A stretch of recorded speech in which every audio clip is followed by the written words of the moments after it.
This is a comment made on one of my very popular videos about how a client bought a property in Greenpoint for $750, and he said, don't want to be that guy, but I really don't think he would be at any equity right now with the interest rate so high.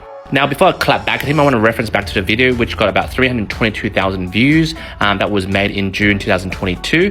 One client of mine that bought a house 1 hour from Sydney based on Google, and it was in Greenpoint for $750. Now, to put it out there, and for those who know me and follow me for this long, is that I'm not a very vindictive person. I'm pretty chilled. I don't really care about comments like this, but I just have to respond because this person represents a majority of mofos that commented on this video. For example, this guy, terrible numbers. He's gonna be underwater real quick.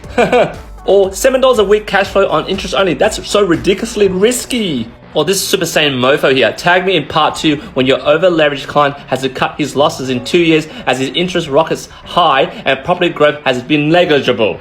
And by the way, guys, wait until I show you the results. These guys got a diarrhea in their pants. And look at this entitled mofo. He sounds like an Australian benefiting from our land.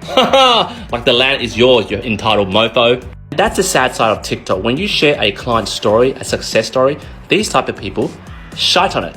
That's how my videos go viral. For example, this one 392k and this one 3.8 mil. 90% of those comments are negative mofos. Now, Mr. Boy and other mofos that trolled me in June last year, let me show you something that would make your jaw drop. This is a computer valuation today, 26th of January 2023. 860k, yo! It can also go up to $1 million. This is an estimated conservative valuation, by the way. Which means it's a computer valuation, which means there is no upfront value that went there, which means they shaved 10 to 15% of what the market value should be. He bought it for $750 in June last year, and I know on realestate.com it says $790. It's because during the contract there were some repairs, they got negotiated down. But let's say he did some renovations and improved it to $790. 860 minus $790. He gained in around 6 months or 7 months, 70k. 70k of equity just by buying that property last year and not listening to mofos. Now let me pull a chair out metaphorically and let you sit down. Let me ask you a question. How much did you save in 6 to 7 months since June last year? How freaking hard did you work for that money with overtime, shift allowance to get that money? What's happening to that money? Getting eroded by inflation. Let's compare you who sat on the sideline and start judging people compared to you to this client who bought a property for $750 in Greenpoint. Who works smarter, you or my client? The reason I'm roasting these people, especially people who say, oh, I own a house in Greenpoint, a local.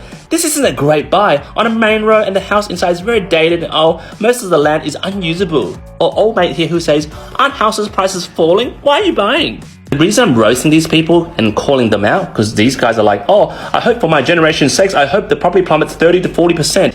I really want you to draw on these lessons here, guys, especially for those who want to accumulate property, especially you guys who are first home buyers or first home investors. The lesson is, if you're trying to accumulate property, you're trying to achieve that aspiration to be financially free, people around you don't want to see you win, and they actually secretly want to see you lose.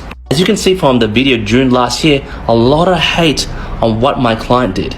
And the reason you're missing out on all these good buying opportunities is because you're surrounded by these type of dickheads. These so-called PhD property geniuses with their myopic short-term visions. Now, I'm not really roasting them personally. I don't really know them personally, but I'm just saying because of their short-term ignorance, their short-term oversight, it actually affects the people around them and it robs the people around them of the opportunity to get into property.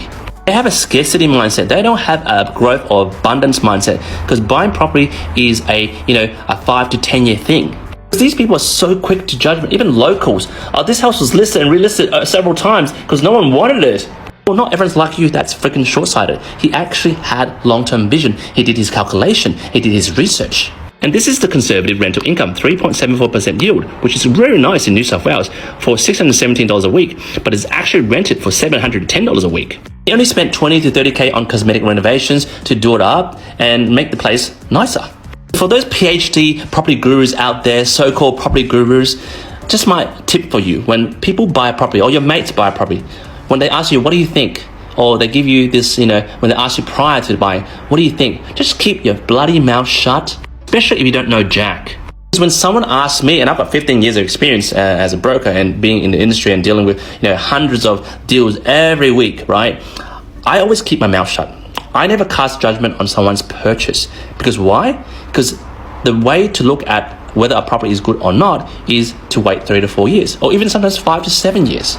Who are you to judge or to discourage someone or to rob someone else's opportunity to get into the property market and build wealth? You want to retire poor and live on Centrelink, live on pension? Then you be that, all right? Not your mates who's trying to get into the property market. Keep your mouth shut next time, okay? Because for all you trolls that trolled me 6 months ago, this is a FU to your face. If you made it thus far in this video, I really applaud you and I hope you strong success in your property investing journey. If you have any questions, jump in the comments and I'd love to answer them.